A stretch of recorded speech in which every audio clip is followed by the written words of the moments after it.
introduction and thank you for the invitation.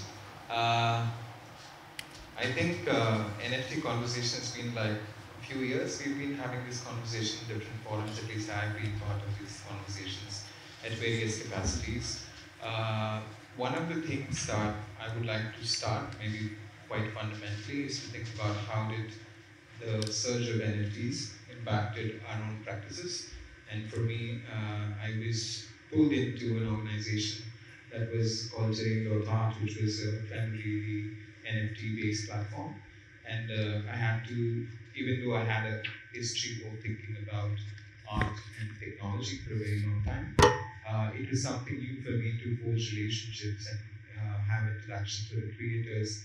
And as a curator, if I kind of reflect back in the 2.5 years of knowing or 2 years of knowing this, one of the most meaningful things of the blockchain and the NFT space for me is the provenance and the public record of transactions and artworks that are created. Because for a curator and a researcher who would want to think about art being in a public domain, it is a very, very amazing space to be. And in a future where blockchain actually is a reality, it would be quite amazing for a lot of researchers to kind of think and curate and write and research about these things. I think that would be our first kind of maybe introductory cue for us as the panel to think about how does NFTs, how do they responded to NFTs in the space, and let's go in that direction.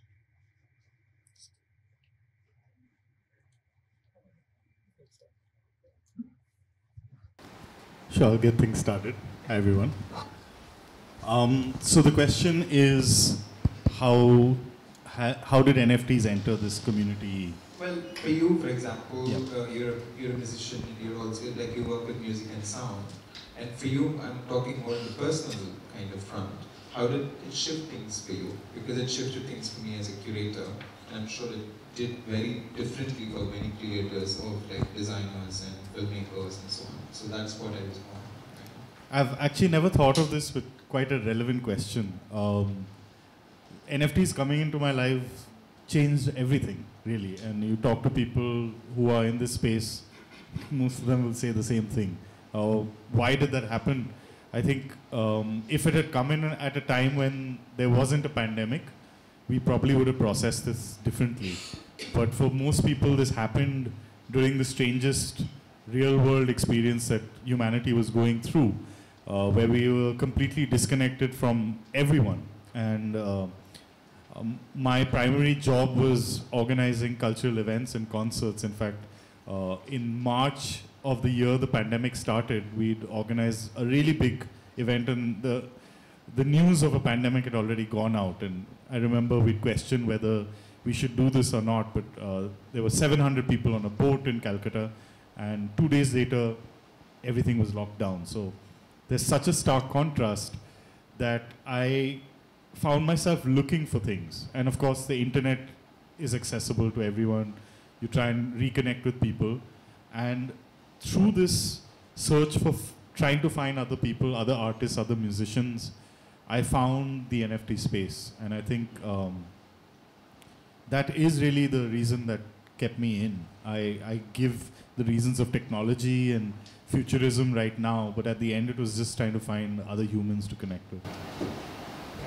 Ninaad, why don't you lead on that, because I know it's a lot about access to you and then the things that it opened up that were not available before. Yeah, I think like for me personally, it started for a lot of artists, is that one day we woke up and we saw an artist that we've been following for years sell something for millions of dollars, and we were like, oh, like, maybe we should look at what this is, because before that time, so I've been making digital art for like 6-7 years now, but it wasn't till like that news broke out that I was like, oh, there's a way of actually selling work that I've been doing, which doesn't have to be like putting it up in a gallery and then going through that whole process, right? And so when I started looking into it, I was like, like these are all the things that you can do, and people have been selling things for like far before NFTs, right? But just to for being able to look at the blockchain, all the transactions that you spoke about, it gave me access to this ledger. It gave me access to seeing that, oh, it can be like, these are the transactions that are being done. This is the kind of money that exists in this kind of a market, there's a demand for, digital art, new media art. And that's how I stepped into it. I was like, oh, I wouldn't mind making some money while I'm stuck at home, right? And once I got into it, I was like, there's this whole world of people getting into it, other artists that are doing the same thing. And through that, I found like NFT communities, like my own community, because everything was still like very much Western focused. The artists I'm talking about, again, based in US, all the events that are happening, US, Europe. So for me, like finding that space was really important, where I was like, I still don't feel like I belong, even though like I'm doing the same kind of work.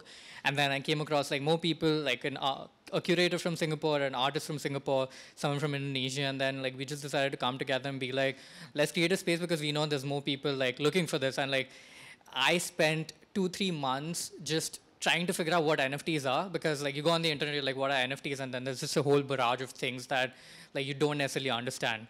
So for me, like creating that community space was super important, because we could like actually help giving access to these people to understanding what these things are in their languages, and just like making it easier. And yeah, since then I haven't looked back. Like for 2 years now, we've been trying to do the same things, putting it out, collaborating with other artists. And it has been about like access to me, because I've gotten access to like the kind of opportunities to the kind of people that I wouldn't have if NFTs didn't exist, especially sitting at home in the pandemic. Like now I can like say that like, I showcase my work at Singapore Art Week, or I've showcased my work at like different events across the world. And it's only happened because of NFTs, because I got to know that I got educated about like not just financial institutes, but also like cultural institutes around the world. Yeah. Yeah. Thank you. I think this is one of the key central points of NFTs for me, is also this unprecedented flow, that so unpredictable that you actually didn't really realize that I would find myself in the venues that you said, something like, even 3 years ago, right? I think that's one of the key things, because many people found themselves in contexts that they could otherwise not have thought through. I like the unpredictability of it, and I would like to look at it as a generative unpredictability. Payal, why don't we talk a little bit, because I think you've been an artist working in the digital art space, and it's also something you have a sense of an interest in the NFTs, but at the same time you're also not somebody who has fully yet embraced it in the same way, like for example, others on the panel have, and it'd be nice to get your perspective on it. Yeah. So maybe I could show some of the work as well. So I have been working with sensory and affective mediums. It has been, I make installations, immersive installations, and for me, I began with painting, and then I felt that installation somewhere could create this. People could bodily engage within it. And so I started exploring these things. I'll just show you some of the...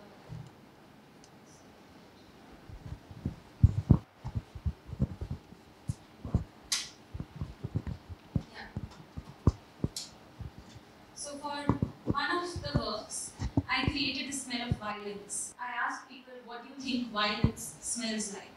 And for another, I filled a room with smog.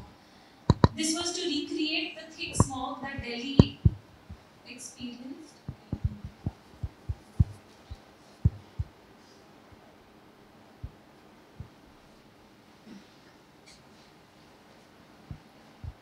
So Delhi experienced a thick smog in 2017, and at the same time demonetization happened.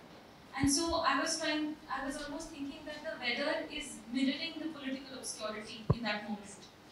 And so I made this particular work. Another work that I want to talk about is basically this sensory experience which I did in 2013 in Bombay. It was called When No One Is Looking. The installation reiterated my experience of being a woman living in a populous city like Bombay. I'll just show you a bit of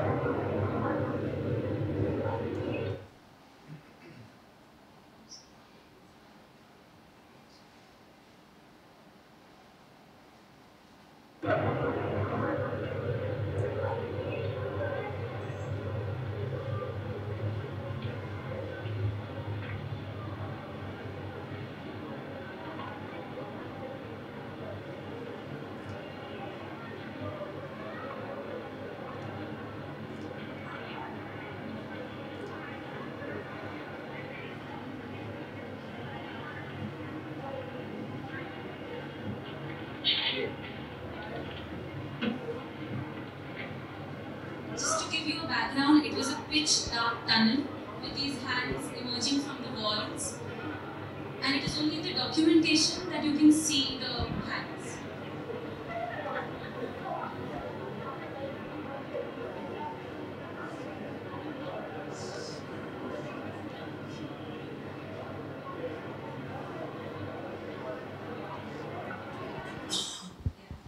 And so the whole idea that the documentation is through a surveillance camera, which changes the experience or the affect of the work.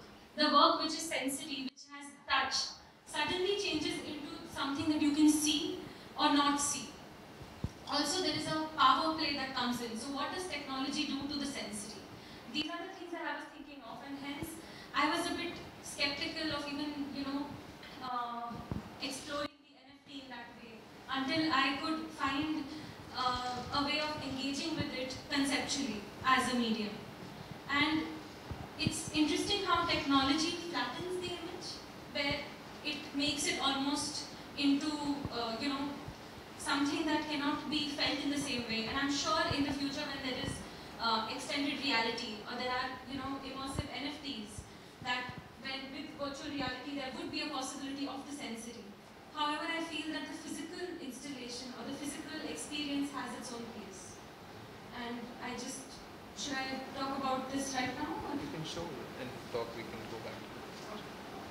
So, the other thing is that the NFT may be experienced by all but owned by some. There can be a transfer of ownership but not of experience. Walter Benjamin, in his work, in his article, The Work of Art in the Mechanical Age of Reproduction, opens up the discourse of the authenticity of the work of art. That within the realm of mass production and dissemination, what happens to the authentic? What happens to the originality or the aura of the artwork? And it is interesting to think that in the NFT, there are so many originals. And because it is not designed for that unique image. And so, what happens to the exclusivity? And so, there can be, since there can be multiple originals, I started thinking of how can I embrace the NFT? And thanks to this panel, actually, I got an idea for an NFT, which I will be doing soon. So something that I plan on doing with the NFT format is to use this image that was clicked during a moving train to Dehradun. I was in a train. And this is an overexposed image of a tree. The sunlight reduces the visibility and the visual field. And so I was thinking of making an NFT using a smart contract, which removes data through automation. So I plan to change the information slightly. So if there are maybe 100 versions, 100 editions of this, each one would be a little different, would be faded, would have a digital fade. So how, when data is transferred, there is some information that is lost. And so the digital image perishes. And I'm thinking of ideas of memory and erasure and how this can be not just in the physical, but translated within the digital. So that is the... So by the end of it, all that would be left would be a white image, because it would be completely exposed in that sense. Thank you, Payal. I think that is the kind of how... Okay, suddenly light in your eyes. One of the things that actually fascinated when Payal shared with me this yesterday is that especially the fading part, and also we have been, I think, very long about in art history and critical thinking, spoke a lot about poor images, which are coined by a German philosopher, writer, artist, Hito Scherel, who talks about in defense of poor image, where she thinks that the poor image is the most misunderstood image, the less resolution, sneaky images that travel across time, across internet. And I think it's very interesting to kind of revisit that in the context of what Payal was saying in terms of each image losing its kind of a different, fragment of light touching it. From that, I want to go back to one of the important things that we want to talk today about is this idea of community. And going back to what I was saying before, is that how does these communities form at a pace and unprecedented way? across the world? Like, how is it possible that, you know, so many different communities actually have formed in such short time, actually? Yes, part of it I agree, as you echoed, it's due to the pandemic. People were stuck in front of the computers. They wanted to actually think about how can they forge new communities and solidarities, both in the economic and cultural sense of it, because they wanted to be heard, they wanted to be seen, they wanted to be cared for also. In a way, and in that context, I know you both are involved in communities that overlap at the same time. They have their own internal dynamics. Why don't we kind of take the question of the community and kind of expand on it? Yeah. So one community that we've been talking about that I'd like to shed some light on are the creative coders that have created their space in the Web3 ecosystem. Creative coders are essentially people who know how to code. They don't necessarily have to be expert coders or like geniuses who've written, you know, the next breakthrough platform, but they have an understanding of code, and they also have an understanding of the visual arts, and they're able to merge these two. So they can say, think of a tree, and then write 20 lines of code to create a tree. And it's a very niche skill set that did not really have much application in the real world before.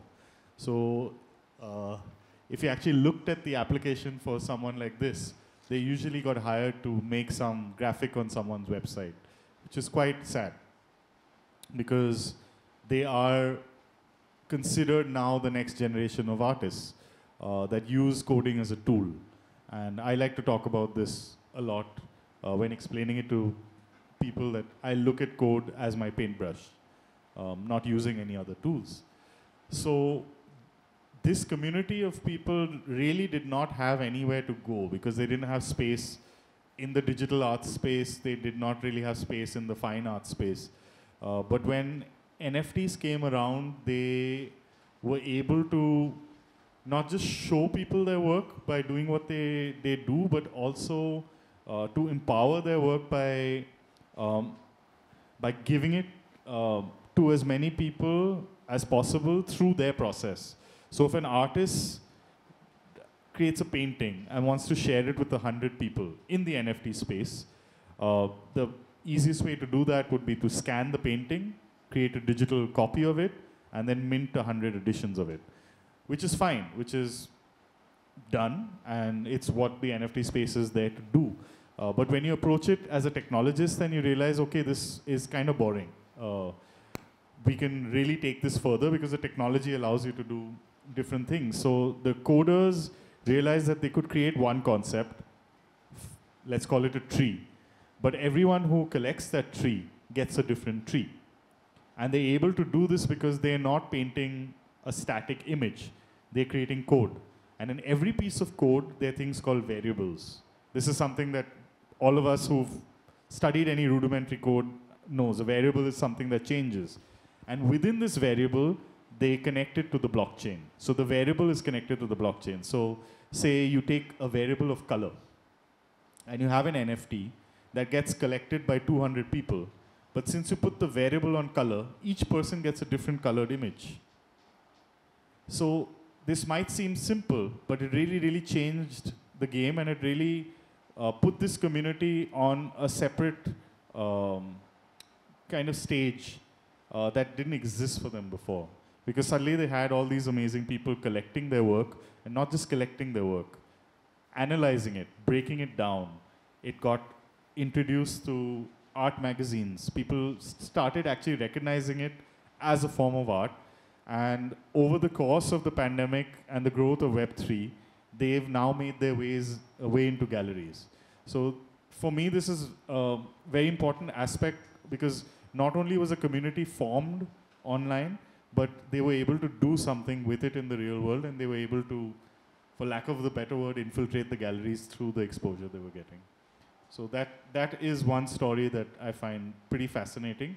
And we also did our part for this community in India, where we set up a large-scale installation at India Art Fair this year, where we didn't just showcase the 4 artists that were curated, but also created a timeline of computational art, which is the lineage that all of us creative coders follow. So it was a historical overview of these people who started using algorithms in the 1950s and how blockchain has now allowed them to enter a space like India Art Fair as legitimate artists. So it was quite amazing to see that come full circle right after the pandemic. So like I talked about, the reason we got into it, the reason we came out of it is also quite important in what Web3 did to allow that. I absolutely agree. I think this sense of infiltration, just to hold on to that idea, is that the infiltration is so much about, see, earlier also there was digital art, video art in the Indian art scene, but it was very few specific set of people who were doing that again and again and again.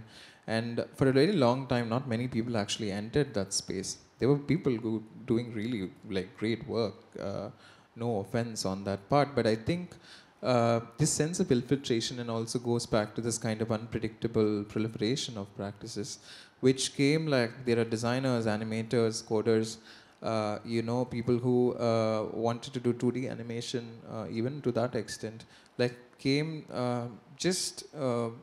brought in a completely new aesthetic and language, which somewhere I have to say puzzled a lot of institutions. They didn't really know what to do with it. And then all they thought that, okay, I'll put screens and put them, but that it's not going to be that simple. It's not, putting NFTs is not putting screens. It needs to have a different sense of conceptual material palpability, which is what I think what Payal's also kind of question is that, if I'm interested, how am I going to make it tactile, make it palpable? And I want to kind of then turn to Nad to kind of think about, because I know you work with a very different kind of creators and also in a support system. It would be nice to kind of think about the very different backgrounds of communities that kind of intersect in your network and how it has maybe enhanced and changed you also as an artist, designer, practitioner who come from many different, interests. Yeah. Yeah, what I was talking about earlier, right? The reason that NFT Asia was formed was that we just felt like there wasn't enough representation. We just did not have just enough voices in the overall scene, even with NFTs, which was supposed to be an equal playing field because it's so new. It nobody knew of it till 2 years back, and suddenly everybody was in it, right? So that's the reason why people were excited about it, is that oh, suddenly we get access to everyone in the world, and everybody's looking at it in the same way, right? I don't have to visit the Louvre, or I don't have to come to India Art Fair to see particular artworks. It's just everybody has screens, they're everywhere. So how do we kind of build upon it? And once that happened, we still kind of felt left out because everything that was happening, the money that was coming in, it was all from the West. So our only purpose was to be okay, you know what, not everything has to be on Western time zones. Let's just do some talks and stuff in Eastern time zones and zones that we are awake in. That's all. And then suddenly people just started flocking because I don't want to stay up at 3 a.m. to listen to something that that interests me. So we just started flocking around, and then we found out there's a huge chunk of artists that including me, right? I have been doing digital art, I've been doing graphic design, but I've been doing it for other people. The only way that I'm making money is by doing it for other people, for brands that put it up on these same screens that we see everywhere. So how can I take ownership of that? And then when artists from all across started flocking together, artists from Thailand, from Indonesia, from Malaysia, and then they're yeah, we face the same thing because we come from such similar economies where the only way to make a living is to do it for these people, right? It's very hard for us to make it by our art because, only 0.1% make it, right? So, and again, all the literature around it, because it was new, it was all in English, it was all in terms that were not so understandable. So through this, then someone came in and they were I am from the traditional curation background. Let me help these artists out on how to hone their work, how to talk about their work, how to simple things how to write an artist bio, right? So we actually held simple sessions every week, which we call pitch practice, and we would invite 10 people who would sign up, and their first language is not English, and they just want to get better at it because they want to talk, they want to put their work out, but they just don't know how to. So we would just sit, we would talk to these guys, they would show us their work, and we just help them, like, refine it a little bit. We'll tell them that, oh, you should talk about this. This is really interesting for someone that doesn't belong to your world. Like, I want to know what, like, because there's such interesting things that I would never have come across. Like, I was talking about, like, this African artist earlier who documented Ethiopian hair, right? And I was like, that's such a fascinating project, which I would have never known about before. You need to get your stories out. And then, like, when, like, the pandemic kind of, like, eased out, I actually got to meet these artists. Like, we have, like, the biggest community in Thailand. I got to go to Thailand last year. I met, like, 50 of them, and it changed my world, because these guys were, like, working at a 9 to 5. They were trying to, like, get whatever. And they're such incredibly talented people, and suddenly they had access to, like, this whole system of network of not just, like, collectors who exist around the world, but also, like, to people like me, to the curators, to everybody who's just getting into the scene as well, trying to understand it. And it was really interesting because, like, as I said, everything was being built from the ground up. We all were also finding our own roles in it. Like, I, obviously, as an artist, I do a lot, but then I was like, I'm actually really passionate about, like, getting this representation out there. Like, I want to put these guys, because they have such incredible work. I want to go everywhere and tell people about it. I want to show their work and just connect with everybody, because till then, like, we were seeing everyone's art on our Instagrams and everything. I'd be like, oh, that's such a cool person. But there was never a way for me to connect with them or me to add value. And suddenly I was like, oh, I know about this stuff that I can help you out with. So, we can have a conversation. And just like me, there's, like, hundreds of other stories that exist in this, like, community, which is just a space we were like, let's do things when we are awake. That's a good tagline. Let's do things when we are awake. One of the things that, and this is like my own conundrum with NFTs, is that a lot of people think NFTs as art in themselves. And I kind of tend to kind of explain to them the relationship that the technology and art is created in this. And I think more often I asked myself, am I curating the NFTs? Am I curating the art? I'm not saying both are mutually exclusive. But I think somewhere in many of these conversations that I was part of, somewhere we never got around to talk about art, actually. And the art somewhere is in the subterranean space, because as much as we embrace community, unprecedented flows of information and artists and creators, and which is actually building as we speak, as we know. And I want to kind of think, because we have three amazing artists who come from very different backgrounds, one who comes from music and sound, one who is trained in design and also interested in different forms of art, and one who's a visual artist also interested in film and other digital art forms, to kind of reflect, what happens to my art? Whether I'm caught up in the potentiality of the technology that I'm going to translate it to, but where does for me it's a big question, because at the end of the day, okay, I'm a curator, I will look at digital art and NFTs and everything, but then at the end of the question is like, I'm a curator of art. And I think it's a good question to ask, because more often these questions, at least I have felt, are not asked enough, so it'd be good to you guys to talk about what happens to art. Okay, so this is something which has been a struggle. This has been something which is always on my mind, because every time I create anything, it is derived through the concept. The medium and the concept are not separate, but they are integrated in a way. So during the pandemic, a different thing happened. For them, it was the NFT. For me, it was so we made this photogrammetry film, which is basically a 3D scanning software that, during the pandemic, you couldn't enter. There was this sense of isolation. You couldn't enter anybody else's houses, and it was only through the screen. So we thought that this particular medium best translates that impossibility of reaching there physically. So the software somewhere flattens the room or flattens their spaces, and you can only, and there is a glitch, because you cannot enter it completely. So it is removed from reality in a way. And that's what technology does, and that's what the pandemic did for all of us. And so that medium was the best to talk about that concept. And we had people from all over the world come in, and we just put an open call. We did not wait for an institution to support us, or we just did it. And as an artist collective, that was quite exciting to just go out there and make the film. So this is something that has always been a preoccupation of mine, that what am I saying and how do I say it the best? When it is violence, it needs to be that smell. When it is eve teasing, it needs to be that touch, because that is when it will create the most heightened experience and affect. You want to go next?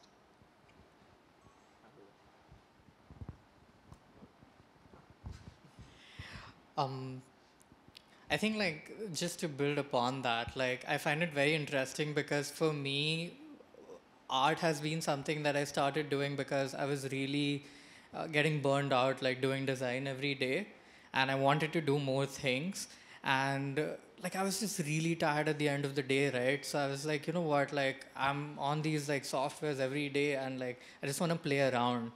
And I started doing that, and that's how my art came into being, which I find so interesting because it didn't come from a concept, it came from the medium, it came from the tools.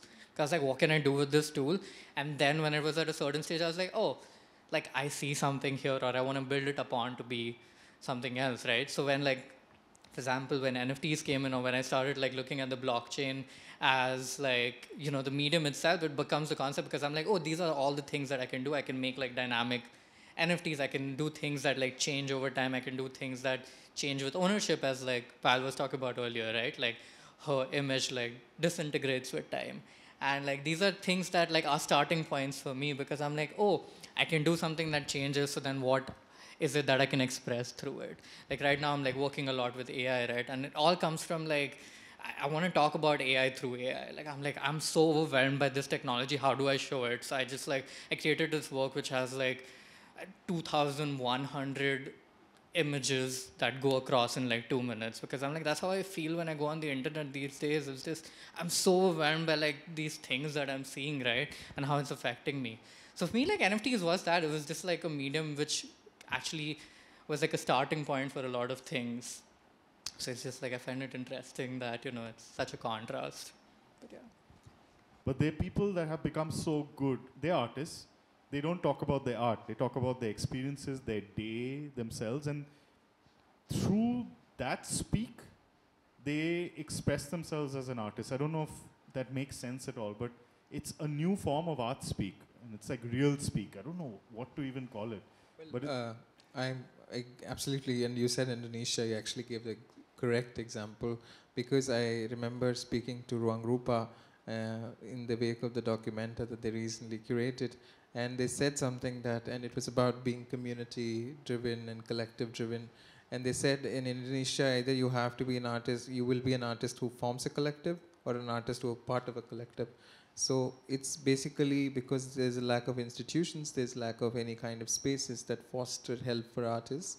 So they self-organize mostly, and I completely relate with you, where people become the mobilizing like each other, or like, you know, helping each other, a certain sense of everydayness to it. And I completely, I relate with you when we say, especially in the context of Indonesia, and I actually teach a course in which the model on Ruang Rupa is life.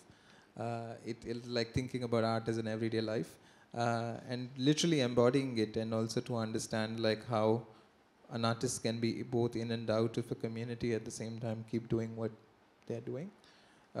With that, maybe we should ask the audience to ask some questions. That'll be nice. We've been talking for a little bit.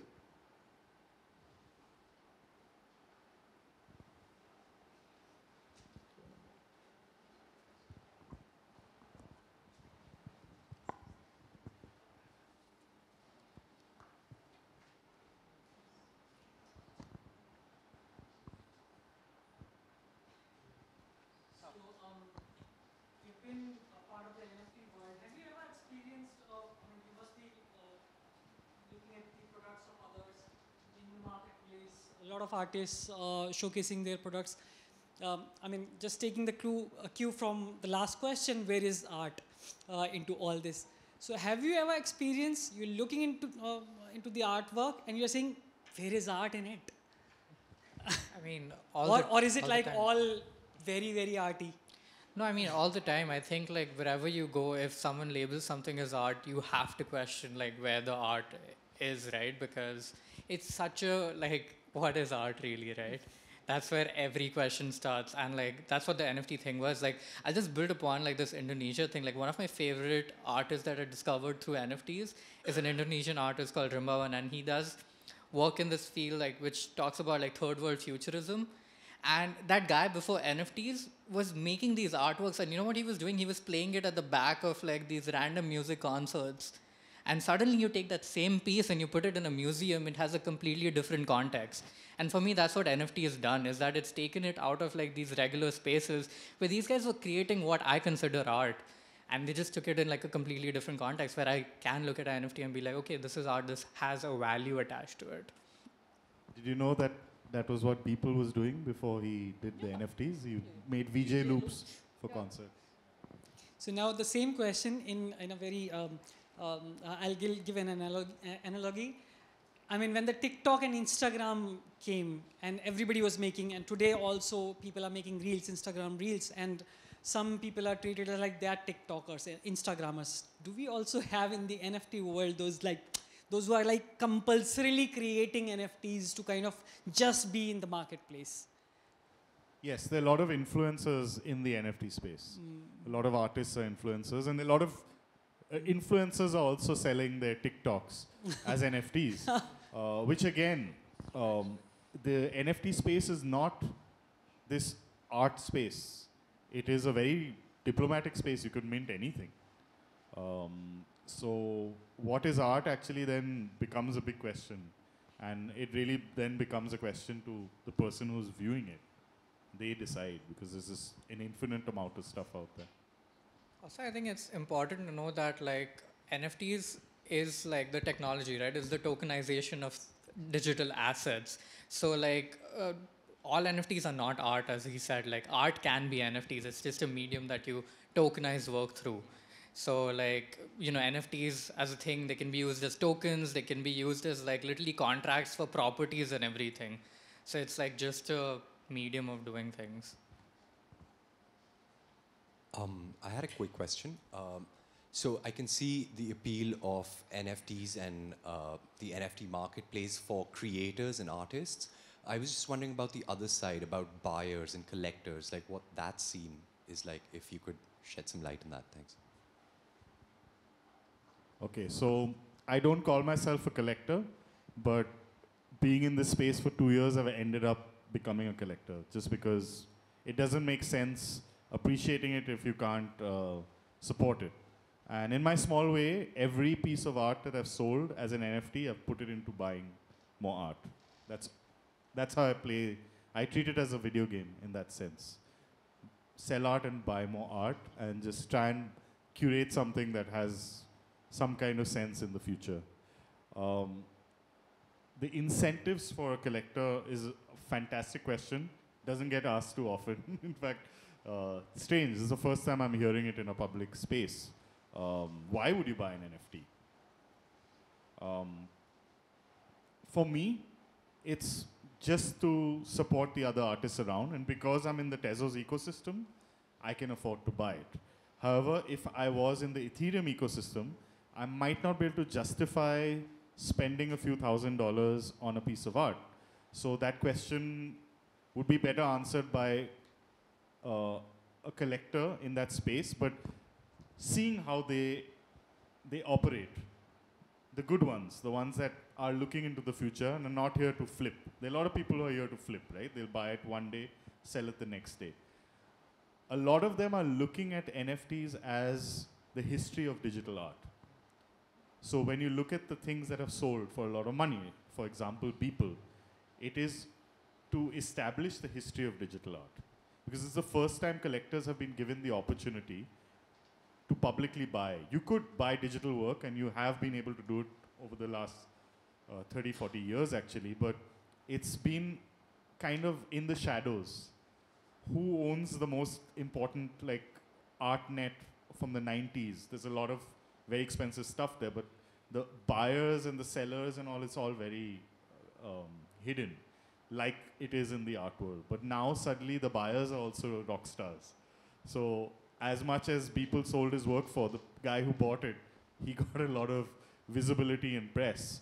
So there are collectors who have entered this space to maximize their visibility as well. And one of the popular collectors in the Ethereum space is Snoop Dogg. It's not technically him doing it. It's his son, and there's a network, but it's under his persona. And he was collecting NFTs very quietly and spent a few $1 million. And then suddenly said, hey, Cosmo di Medici, he named himself after the famous Italian banker, I think he was, and a politician. Yeah, like legendary, and a patron of art. So, there are these kind of collectors. Then there are collectors like myself who are just trying to support friends and community. So, those are the two reasons I could give. But there are a lot of people who are just here to make a quick buck. And I pray every day for them to lose a lot of money and get out.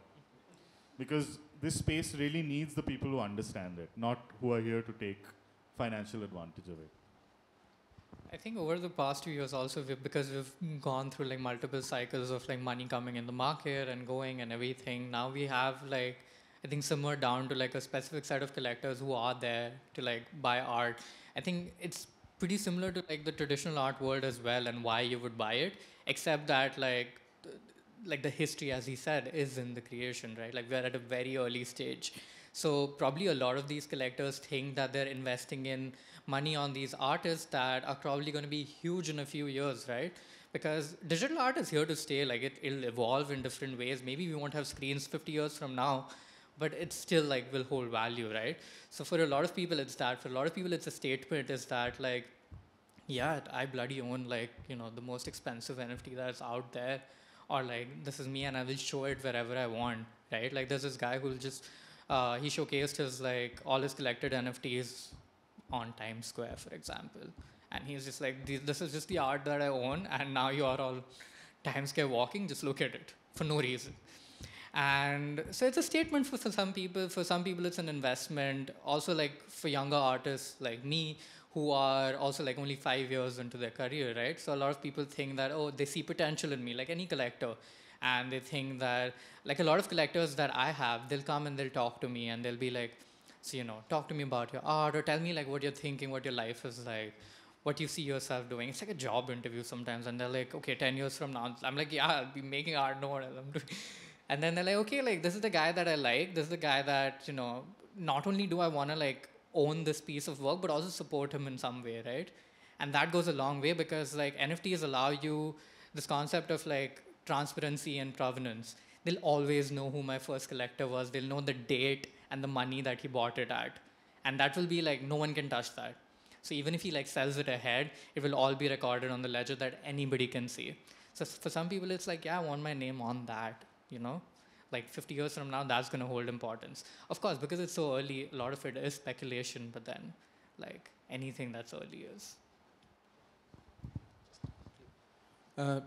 I'm going to speak more from the traditional art world perspective. It's very difficult to sell NFTs. As someone who led an organization for 2.5 years, I think it's very difficult to sell videos even today. Even today, it's very difficult to sell videos. I think these videos only go to institutions. Even of like really big established artists, only go to institutions. It's in a commercial space, no chance. And as somebody who works with a lot of moving image, and I understand, because every time you put in a gallery, listen, Aditya, I can't sell, how am I going to, But at the same time, I think that a lot of people are interested, they want to know, but they don't want to buy. And it's been like that for a bit. But it's also interesting that it's not like that in the Europe and American context, because the institutions have slowly warmed up. You see somebody like Rafi Canadol like doing big installations in the MoMA. It's not that he woke up and did that, but he has a history of digital art experience. But at the same time, there are also NFT museums that are showing up institutionally. Like there's one in Seattle that was like set up a few years ago by two techies actually. So in that way, in India, it'll take a while. I think it needs a lot of, I think digital art itself needs a lot of education outside of the of the technocratic community, which understands the importance of these things. But still, there's a whole over community who would just still ask me in a party, what are NFTs? Can you explain them to me? Yeah. So how is generative AI impacting digital artists and visual artists and something like creating music? Is it the end of artists, or is it going to take artists to the next level? Well, firstly, there's a difference between generative art and what is happening with AI. Generative art is when you write your own computer program. And that computer program creates the visual. So say you say, draw, open brackets, circle, comma, 2020, and then it draws a circle. That process compiling code. AI is an already created program which users can use and put their text inputs into it. They're not prompting it, they're not running code. So it'll always run, no matter what you throw in there. You put a question mark, you'll get an output. So the way the community is looking at it right now is a tool. It's just another tool in your arsenal. It's not the only tool, it's a tool. So the general consensus, there are purists who are only working with AI prompting, and some of them are amazing. Some of them are really, really amazing. But for the most part, digital artists are just looking at it as another tool to use in their extensive arsenal of tools. People complained about Photoshop as well when it came out. Yeah. I mean, just a heads up for you guys, or perhaps you guys already know, I saw a 3-minute documentary on DW. It was a 3-minute documentary on Africa, where after the documentary, they claimed it was purely generative AI. There was no human element in that. Every face I saw, and every element of news, every element of eye-catching and ear-catching news I heard and saw was pure generative. Yeah. With that's the next Stable Diffusion video released this week. We're going to see a lot of generative video being created. And again, this is just amazing technology. Now, your question, I feel, is more towards the lines of the ethics of this? No, not purely on the ethics of this. I'm thinking whether a layman would enter the world of NFTs, creating NFTs altogether. Well, I can say that even the traditional art world, India Art Fair, had AI-generated art on the walls. Had nothing to do with NFTs. Absolutely nothing to do with NFTs. It was in a traditional art gallery at the India Art Fair. So, see, I'm not an artist right now. I'm not an artist, I would say that. But what stops me from being an artist is to visualize art, to visualize design. Now, generative would let me do that. So yes. what stops me from getting onto the bandwagon as a creator? I mean, tomorrow I'm minting my own NFTs. No, in fact, if this, it sounds like it may be motivating you. You're seeing it from the other way around. But if this is what is making that voice in your head saying that I can't be an artist, letting that go and actually jumping into the world of art, then the technology has actually helped you. Look at it in that way. Yeah. We're not debating the ethics of whether this is art or not. Yeah. Here's a technology that's come forward and has given you the incentive to say, hey, I can be an artist too. And this is what digital tools also did to a lot of people who couldn't paint, right? So, yes, it's overwhelming, the power that it comes with, but at the end, believe me, it's just another tool. An artist will always be an artist. It comes from within. Sure. Thank you. Yeah, I think just to add to that, it's like a very simple way of thinking of it is like, your phone has a camera. If you go out and click a picture, does that make you a photographer? Yes. Yeah, it does, right? It does, yeah. But again, anybody can make art, but I don't think anybody can sell it. I think that takes commitment. Putting yourself out there, constantly talking about your art, meeting people. I think that's what really makes an artist. Because honestly, everybody's made art at some point in their life. If you've made a drawing in your life, that's probably art if you put it up in a museum. That's how I look at it. It's just a tool, and at the end of the day, it's your eye, it's who you are. I'll just add a little bit. So, with the advent of when video came into existence, initially, it was it was only people with authority, with power that could use that. It was with the camcorder that it became something that everybody could use. So there was this possibility of production and dissemination that the medium brought in, which I think is now again possible with the new digital technologies that are present, because it is something that is exhilarating, that anyone can make it. You know, anyone can approach it and produce something and then sell it, and you know. So even with the photogrammetry one, it was not that it was artists, it was anyone and everyone, and all you needed was a phone, mobile phone, and then you could take 360 or some, you know, 360-degree images of your room and stitch it with the software. So it was not, but what you're trying to say, as you know, it is more about what do you do with it. I just want to add something. I think the people who need to watch out are not the artists, it's the collectors. They need to do more research. Just because something looks cool, they need to understand, is there an artistic motive behind this? Or is it just someone randomly lazy prompting something? Because it's not whether it's art, it's whether it has value to that person who's collecting it. So they need to do, AI is going to make them do more homework when they buy something. Because this is the ethical debate that's created a ruckus around the world, when someone gave an AI photograph and won the Sony Photography Award. And the point of that artist was actually to tell people that, hey, you all need to do more research in understanding this technology. So if you're giving a prize for digital photography, then make sure you do your due diligence to make sure that it's all digital photography. So there are a lot of restructuring that's happening because of this. But at the end, it's a disruptor technology. That's all it is. I think it raises more questions than actually it answers while we are at it. I mean, that's my observation, because I think the most important construct which possibly could be, I mean, the question I've been reflecting about is that the element of trust is finally the derivative upon which the creator is based upon. And with the fast optimism which the panelists have, and just calling it that it is just a technology,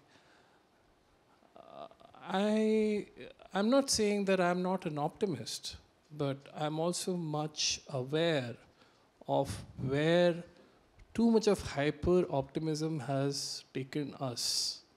And good example is the social media.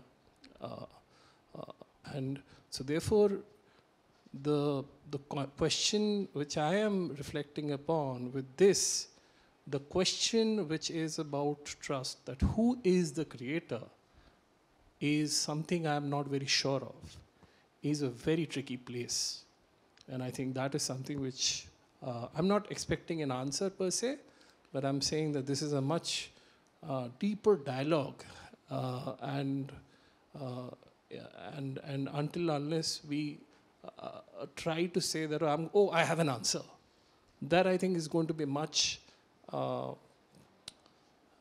It will not take us to where possibly collectively we need to go, because this is a very complex issue which, by and large, I know a lot of people would say, no, not really, but yeah, anyway, thanks.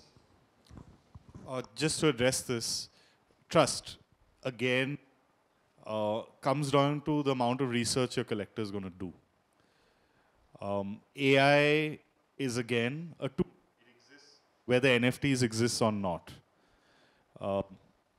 Has a painter really painted their work, or have the interns made the work? At some point, a lot of people stop caring. If you go to David's studio, he's not touching anything. Yet, the collectors value. A lot of artists feel like they've been betrayed. How can an artist like Damien Hirst sell for millions of dollars? But it's the value that the collectors give. So again, this is not black and white, trust or not trust. It's the person who's collecting. They are actually the ones, the collectors. This is how the world works. The collectors are the ones who eventually empower the artists. Beeple was not a name until someone spent all those millions of dollars on him. So why would they do that? This has nothing to do with AI. The question of trust, it comes down to who's ready to invest in you as an artist. And if you can convince them that you've used AI artistically and that it's your brain that has generated it, not the computer, they put the millions of dollars behind you. So I think what you talk about in the Web3 space we call toxic positivity. And it was a very big part of the early NFT space where these people were coming to just sell, sell, sell. And a lot of our artists are completely against it. We try to keep it real. We try to talk the way it is. The reason, there's no reason for me to defend AI whatsoever, because it has nothing to do with the panel discussion and NFTs. It's a completely different subject. But I am going to defend technology, because at the end, all of this technology is the reason we've reached this far. People call the internet a scam in the beginning. There are lots of players that want to take new technology down because it's empowering a completely new group of people. And they will use every excuse in the book. Trust, not trust, you're being too positive or not. Yeah, keep the conversation real. That's what in the Web3 space we like to at least try to push that through. And just not contemplate too much and just try and deal with it. Like this question, it's not something I would like to leave floating up in the air, because then it leaves this question about, are artists trustworthy? It's not a black and white question like that. You have to, it's the research, you have to put in the work. And I think a lot of this stuff doesn't get done thoroughly because people are not doing their due diligence. And I feel that that is the true answer. Just got to do your research.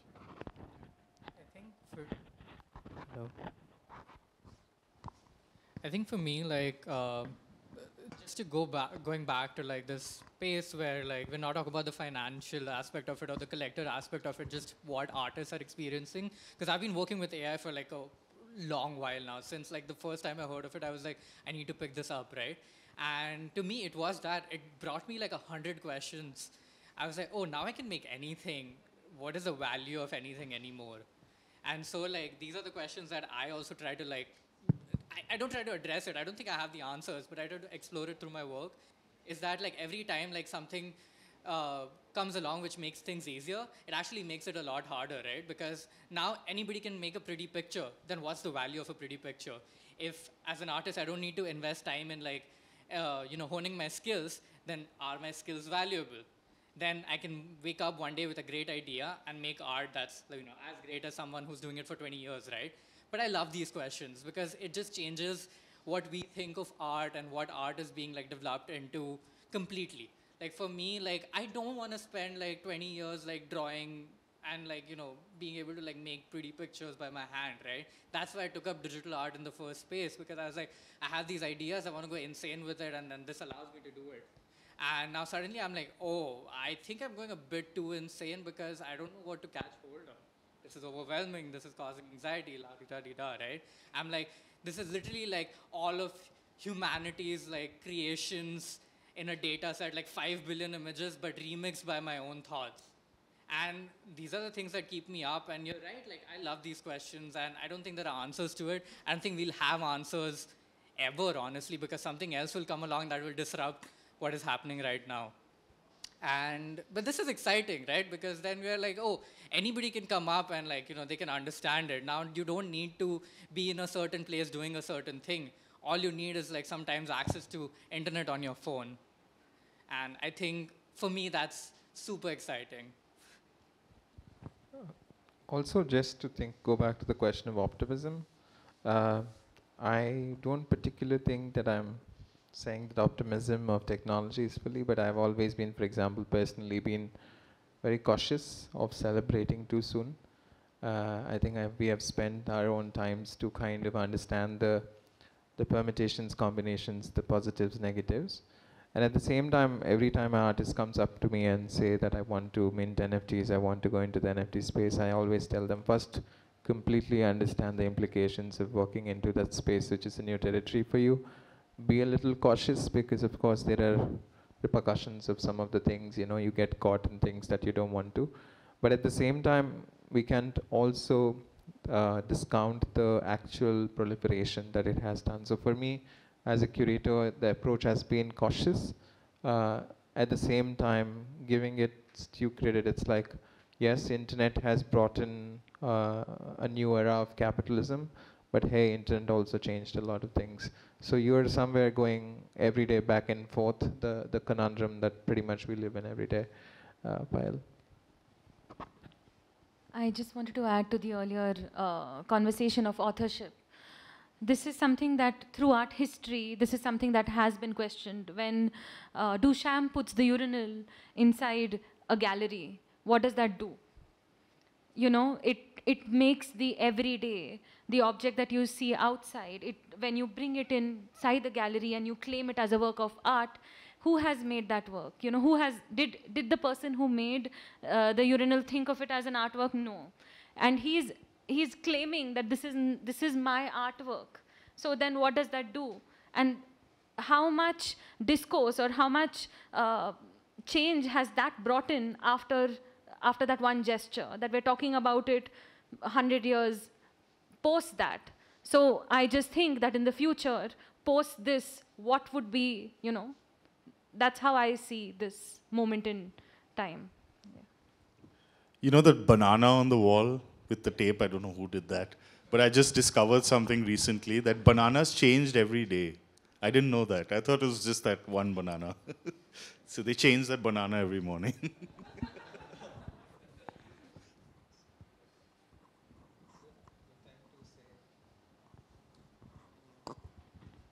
Any other questions? Otherwise, I think we are good to call it tonight.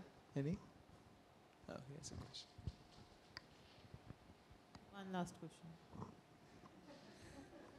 Thank you. We got a queue. Yeah.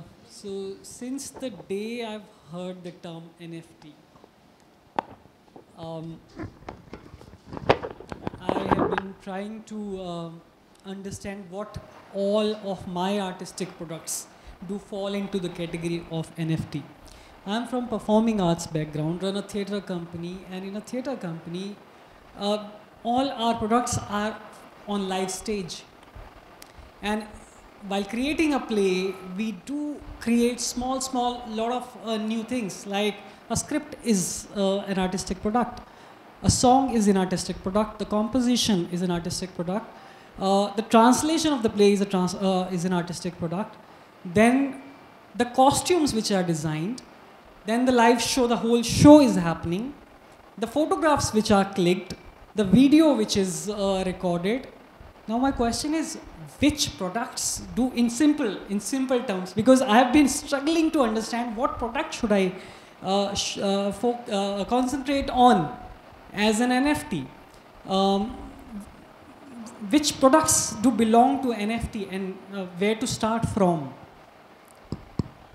And as a live performing artist, videography was not our job. Videography in the last 10 years, shooting a play became kind of compulsion for us, right? We were not into the digital world. We were like forced into the digital world. We have accepted it, fine, perfectly all right. But now where to start from? The lyrics, the play, the translation, the costume designed, the photographs clicked, what? Or is it like NFT the only, for visual artists? Okay, I'll take this because we were having this discussion before the panel started and we didn't finish our discussion. I wanted to say something. So traditionally, a production house looks at the play and everything created in it as their own. This is the perception, right? Because it's a production house. But what NFTs have allowed now is each person in that production, say you're the garment designer, you can take your sketch and say, this is my work. Well, you have to technically have rights to it, but if you've drawn it, it's your work. And that's how it is. And mint that as an NFT. It's associated with this production. So they are the artists. That is their work. If someone's taken a photograph during the play, it becomes their work. They mint it and they become the artists. So if you look at it from the production point of view, every person working in their production, whatever they're doing, that's their NFT.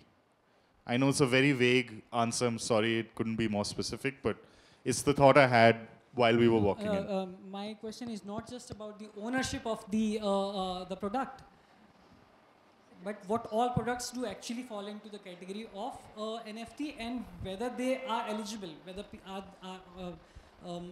people, audiences there, collectors there to kind of look at them or not. Sure. So I think like, just to understand what NFTs are, right? They're just a token. It's just a unique number that's associated to anything that you want. Like visual art is just like out there because it's the most obvious thing to put, right? But there are performing artists like doing all sorts of things through NFTs.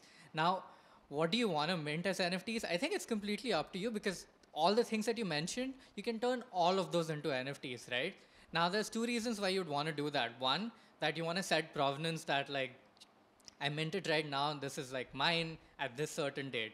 Other, you want people to collect it. Now, are there people out there who want to collect like a script? Are there people out there who want to collect like, the costume? Maybe. That's the answer that you would know, right? NFT is just a way of doing that. Like, if you think like, your costumes are like super iconic. It's like if somebody sees your play that they want the costumes, you can actually make it into an NFT, send them the costume after the play's run its course, right? So they'll actually have like the provenance that like, they own that original costume, and sometimes that's what people want. Like, I would love to basically like own the jacket from Hamilton, for example, right? Because I feel like I've seen that so much, it's like so close to me, because that's valuable to me.